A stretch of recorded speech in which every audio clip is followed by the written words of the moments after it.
तो साल 1965 में हिंदी की कई फिल्में रिलीज हुई थी, मगर इनमें से एक खास फिल्म थी वक्त। इसे हिंदी की पहली मल्टी स्टार कास्ट फिल्म भी कहा जाता है। फिल्म के मुख्य सितारे थे एक से बढ़कर एक कलाकार। बलराज साहनी, राजकुमार, सुनील दत्त, शशि कपूर, साधना, शर्मिला टैगोर, अचला सचदेव, रहमान, मदन पुरी। फिल्म का एक गीत आपको याद होगा जिसे बलराज साहनी साहब अचला सचदेव जी के लिए गाते हैं, ओ मेरी जोहरा जबी तुझे मालूम नहीं। फिल्म के डायलॉग्स भी, संवाद भी बड़े मशहूर हुए थे, लोगों की जुबान पर चढ़े थे, जिस तरह से बाद में शोले फिल्म के डायलॉग हम लोगों ने सुने थे, आज भी सुनते हैं। जिंदगी की सच्चाई को बयां करता एक डायलॉग। चिनाय सेठ, जिनके अपने घर शीशे के हों वो दूसरों पर पत्थर नहीं फेंका करते। और इस डायलॉग को अभी भी हमारे यशस्वी, तपस्वी, अवतारी, कथित विश्व गुरु, विश्वमित्र, प्रधानमंत्री नरेंद्र मोदी नहीं समझ सके हैं। जिनके अपने घर शीशे के होते हैं वो दूसरों के घरों पर पत्थर नहीं फेंका करते। मगर भगवा ब्रिगेड का तो यही काम है। उनका अपना घर शीशे का है, मगर वो दूसरों के शीशों के घरों पर पत्थर फेंक देते हैं। आंधी बन के आया हूं, मेरा हौसला भी अय्याश है। मगर दोस्तों, जब चोट खुद को लगती है, जब अपना घर टूटता है, तो आदमी बिलबिलाने लगता है। इसी तरह से राहुल गांधी को लगातार भगवा ब्रिगेड, बीजेपी आईटी सेल बदनाम करता रहा है। तरह तरह के झूठे आरोप उन पर लगाता रहा है। उन्हें पप्पू साबित करने की कोशिश तो ये 12 साल से कर रहे हैं, मगर कर नहीं सके। औंधे मुंह गिर पड़ते हैं, आरोप लगाते हैं मगर साबित नहीं हो पाते। कैसे हो पाएंगे? अरे जो आदमी देश के लिए मरता हो, देश के लिए कुर्बान होने के लिए तैयार हो देश पर, उसका क्या बिगाड़ पाओगे? तुम्हें तो कुर्सी से प्यार है, सत्ता से प्यार है, तुम्हें तो चुनाव जीतना है, येन केन प्रगाड़ेन जीतना है। संसद में आपने 2 बहसों को देखा। वंदे मातरम पर बहस हुई, चुनाव सुधारों पर बहस हुई, मगर सत्ता पक्ष सच्चाई सुनने के लिए तैयार नहीं था। गृह मंत्री ने तो यहां तक गाली भी दे दी। गाली आप जानते हैं, रिश्ते वाली गाली। राहुल को जिस तरह से ये बदनाम करना चाहते हैं, उनका चरित्र हनन करना चाहते हैं, कई मौकों पर हमने देखा। ये लोग कई क्लिप्स को यहां वहां से उठा करके, कट पेस्ट करके राहुल को बदनाम करने की कोशिश करते हैं। और अब तो इन्होंने हद ही कर दी। बीजेपी के सोशल मीडिया हैंडल एक्स पर राहुल को अय्याश बतला दिया। मगर राहुल तो ठहरे सच्चे पक्के, उन्हें यह साबित नहीं कर पाएंगे कि राहुल अय्याश है। मगर मोदी की कई कहानियां हैं, उनका काला इतिहास है जो उनका पीछा नहीं छोड़ता। अतीत आसानी से किसी का पीछा नहीं छोड़ता, और उन लोगों का तो कतई नहीं छोड़ता जो दूसरों पर कीचड़ उछालते हैं। उन लोगों का तो कतई नहीं छोड़ता जिनके खुद के घर शीशे के होते हैं। मोदी का घर शीशे का था। उनके चरित्र को लेकर के कई घटनाएं कही जाती हैं। गुजरात की वो घटना, सोनी परिवार की वो लड़की, और उस पूरी कहानी को एक दौर में आम आदमी पार्टी के विधायक कपिल मिश्रा ने बेपर्दा किया था विधानसभा में, दिल्ली की विधानसभा में। और जब बीजेपी के आईटी सेल ने बीजेपी के सोशल मीडिया हैंडल एक्स पर राहुल को अय्याश साबित करने की कोशिश की, क्योंकि ये राहुल का जो आरोप है वोट चोरी का, चुनाव आयोग पर जो आरोप है सत्ता चोरी के, वोट चोरी के, वोटों पर डकैती डालने के, उससे ये लोग खिसियाए हुए हैं। तो राहुल को अब फिर से अय्याश बताने लगे, उनका चरित्र हनन करने लगे। मगर इन्हें क्या मालूम था, कांग्रेस अब इनके पैंतरों को जान चुकी है, सीख चुकी है। पलट करके इंडियन नेशनल कांग्रेस के सोशल मीडिया हैंडल्स पर कपिल मिश्रा की जो विधानसभा में बताई कहानी थी वो सामने आ गई। लोग उसे देखने लगे। फिर से यादें जिंदा होने लगी मोदी के बारे में कि उन्होंने गुजरात में अपने मुख्यमंत्री रहते क्या किया था। कच्छ का जो अर्थक्वेक आया था उसके बाद की यह कहानी थी। इस एफिडेविट को देखिए आप, ये प्रदीप शर्मा नाम के आईएएस अधिकारी हैं सुप्रीम कोर्ट के अंदर, और ये क्या लिखा है इस एफिडेविट में। मैं चाहता हूं सभी सदस्यों को इस एफिडेविट की प्रतियां जरूर दी जाएं और सदन के रिकॉर्ड में यह एफिडेविट मैं आज दूंगा, सदन के रिकॉर्ड में यह एफिडेविट रखा जाए। एफिडेविट में लिखा है, chief minister Shri Narendra Modi visited Kutch to inaugurate the hill garden project and upon its completion it was the time when he was introduced to an architect. उसका नाम मैं यहां नहीं लूंगा, लेकिन उस महिला से एक हिल गार्डन प्रोजेक्ट के पूरा होने के समय परिचय होता है।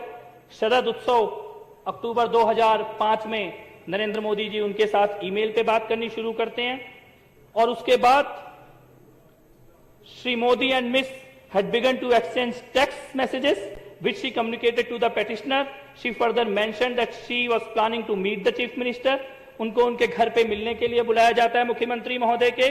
और शरद उत्सव के अगले दिन सुबह 7 बजे, following morning at the site of Sharad Utsav at approximately 7 a.m. the petitioner was in the presence of Shri Modi when Miss arrived, and the conversation between them assured the petitioner that Shri Modi and Miss were in fact exchanging personal text messages, emails and or direct conversations.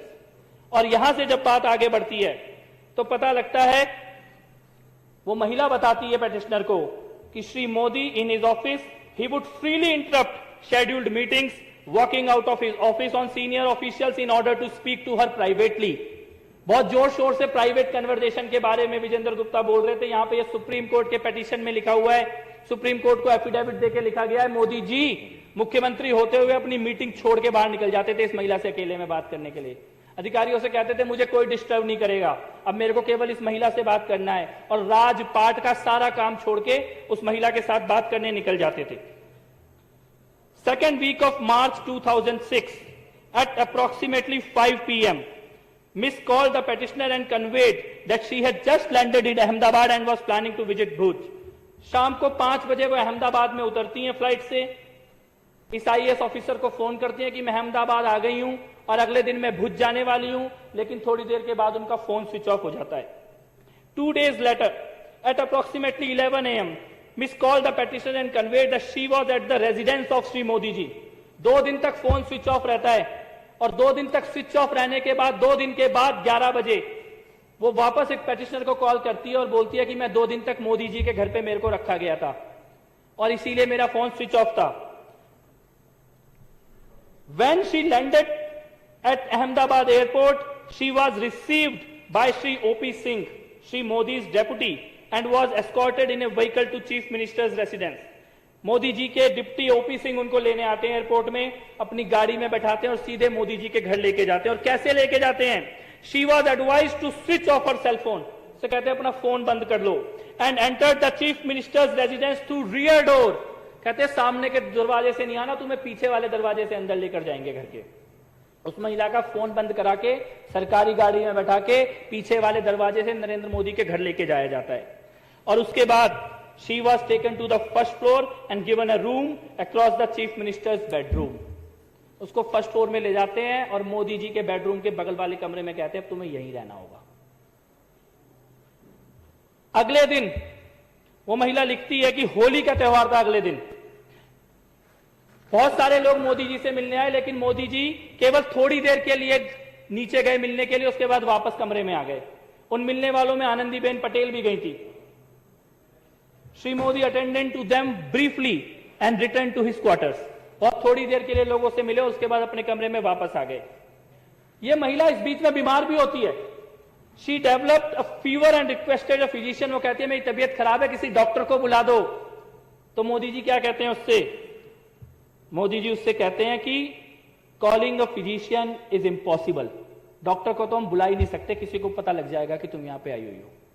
और उसके बाद मोदी जी उसको अपने जीवन की घटनाएं सुनाने लग जाते हैं और अगली बार उसको कार से भेजा जाता है।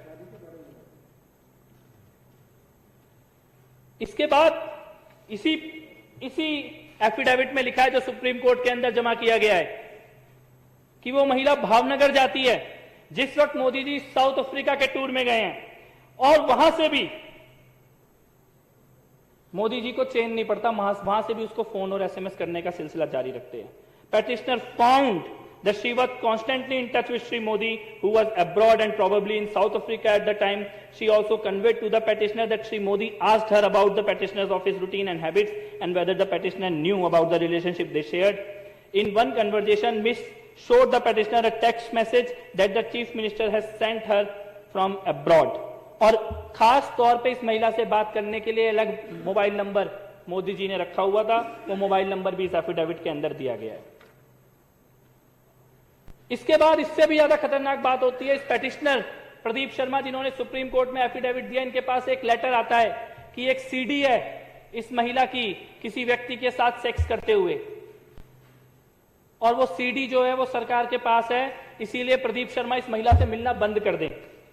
और इस लेटर के आने के बाद प्रदीप शर्मा के साथ कई तरह के टॉर्चर होने लगते हैं, और प्रदीप शर्मा ये कहते हैं लास्ट में, it now appears to the petitioner that Sri Modi started believing that the videos involving Miss perhaps included Sri Modi himself. यानी कि मोदी जी को यह लगा कि मोदी और उस महिला के बारे में जो वीडियो सीडी है वो खुद इस पेटिशनर के पास आ गई, और इसीलिए इस पेटिशनर के साथ कई तरह के केस और कई तरह के मामले दर्ज करके इनका पूरा कैरियर बर्बाद करने की कोशिश की जाती है। और अध्यक्ष महोदय, ये सीडी और ऑडियो रिकॉर्डिंग इसके बहुत शौक हैं। विजेंद्र गुप्ता जी को आज उनके सारे शौक पूरे कर देते हैं इस विधानसभा के अंदर।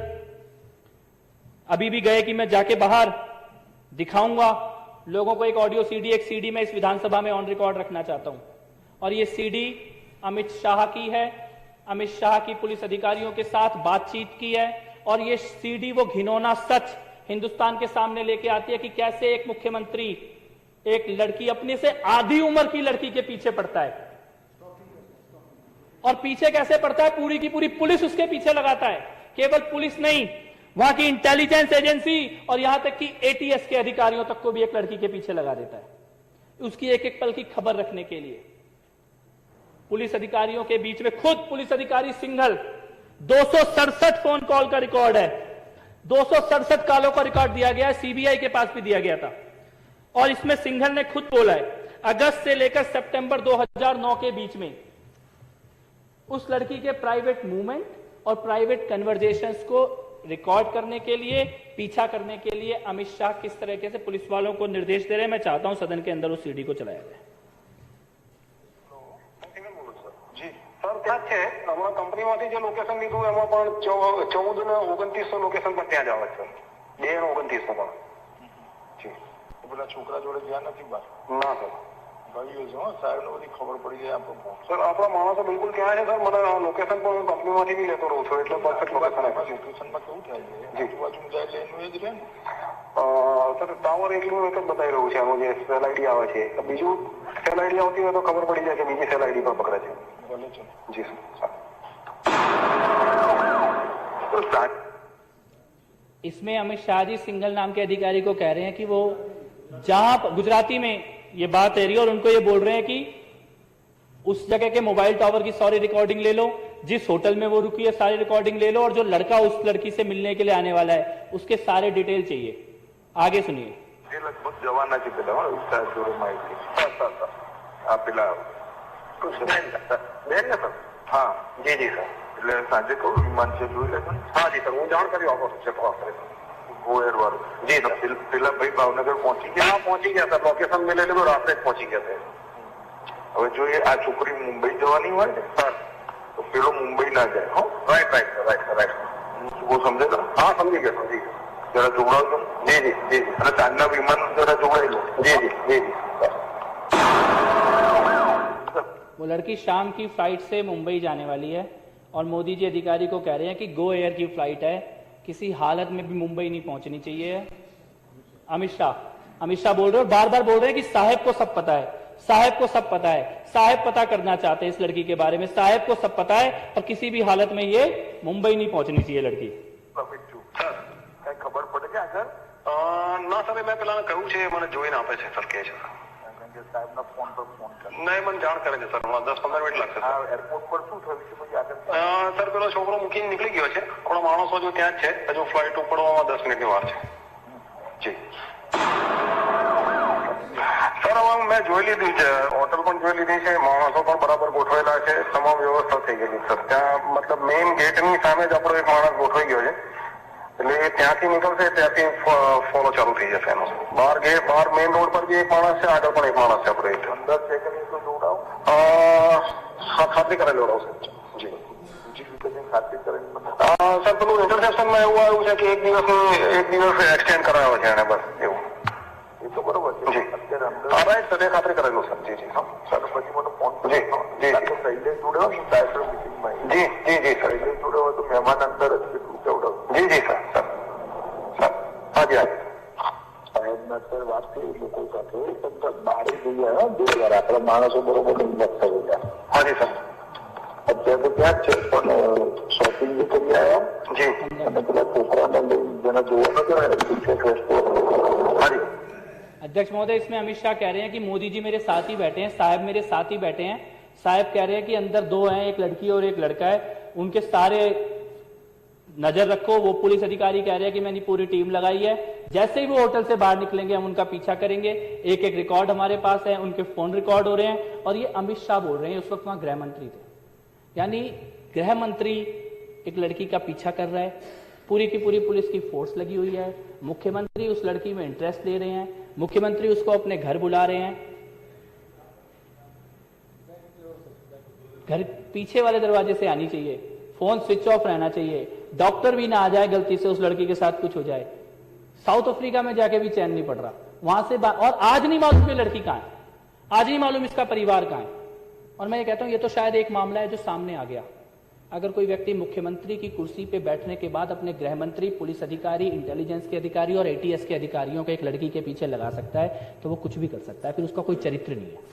तो अब आपको अंदाजा लग गया होगा कि मोदी क्या थे, उनका अतीत कैसा था। और अभी एप्सिन फाइल्स में भी अगर कहानी खुली, उन्होंने ऐसा कुछ किया होगा। मैं आशा यही करता हूं कि उन्होंने नहीं किया होगा, मगर उनका अतीत तो यही बतलाता है कि वो कुछ भी कर सकते हैं कुर्सी के लिए, प्रधानमंत्री बने रहने के लिए। उन्हें किसी चीज की परवाह नहीं है। दीपावली का दूसरा दिन होता है हमारे न्यू ईयर गुजरातियों का, और न्यू ईयर के बाद तुरंत ही क्रॉप कटिंग शुरू होती है। बदकिस्मती से इस बार पूरा क्रॉप तैयार था और दीपावली के 2 दिन से लेके लगातार बारिश होती रही। किसानों की पूरी तैयार हुई फसल बुरी तरह से खत्म हो गई, पूरे पैसे लग गए थे उसके ऊपर, पूरा खर्चा लग गया था।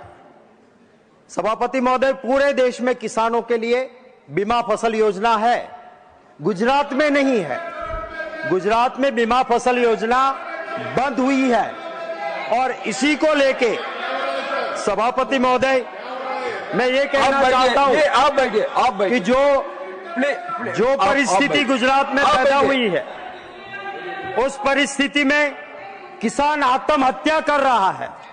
किसी भी लाइव क्रिएचर के लिए जिंदगी से ज्यादा महंगा कुछ नहीं होता है। आप इसको राजनीतिक मत लीजिए।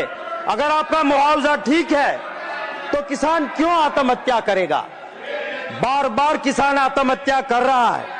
आपको ये नहीं भूलना चाहिए कि किसान किसी पॉलिटिकल पार्टी का सभापति महोदय, किसान इसलिए मैं कह रहा हूं कि सर, जामनगर के द्वारका के पास किसान आत्महत्या करता है और लिखता है कि मैंने मेरे गहने गिरवे के पैसे लगाए थे, क्रॉप फेल हुआ है, मैं आत्महत्या कर रहा हूं। दूसरा किसान पत्थर शरीर पे बांध के कुएं में गिर के गिर सोमनाथ के ऊना में आत्महत्या करता है, लिखता है कि मेरा क्रॉप फेल हो गया है।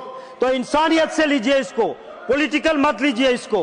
अरे वो राजीव गांधी थे जिन्होंने पहली बार किसान के लिए बीमा फसल योजना लाए। टोकन पैसों में किसानों को अगर कोई मिलता था तो राजीव गांधी प्रधानमंत्री थे, उन्होंने शुरू किया। आपने गुजरात में बंद किया है। मेरी ये मांग है सभापति महोदय, इसको इंसानियत के तरीके से ले। अभी जो मुआवजा गुजरात में दिया जा रहा है वो बिल्कुल मजाक समान हो है, पूरा पैसा नहीं मिल रहा है। तो मेरी मांग है कि भारत सरकार को इंटरवीन होना चाहिए, भारत सरकार को पूरी तरह से किसानों को पैसा देना। मगर दोस्तों, फिर वही वक्त का डायलॉग, जिनके अपने घर शीशे के होते हैं वो दूसरों के घरों पर पत्थर नहीं फेंका करते। वीडियो पसंद आने पर आप इसे लाइक करें, दोस्तों साथियों में खूब शेयर करें, चैनल को सब्सक्राइब भी कर दें, बेल आइकन का घंटी जैसा बटन जरूर दबाएं जिससे कि आने वाले वीडियो की आपको नोटिफिकेशन मिल सके। आप अपनी प्रतिक्रियाएं मुझे मेल आईडी और कमेंट बॉक्स में भेज सकते हैं। मैं था आपके साथ अरविंद, आप देख रहे थे मुझे अपने ही मंच अरविंद दिल से पर। नमस्कार।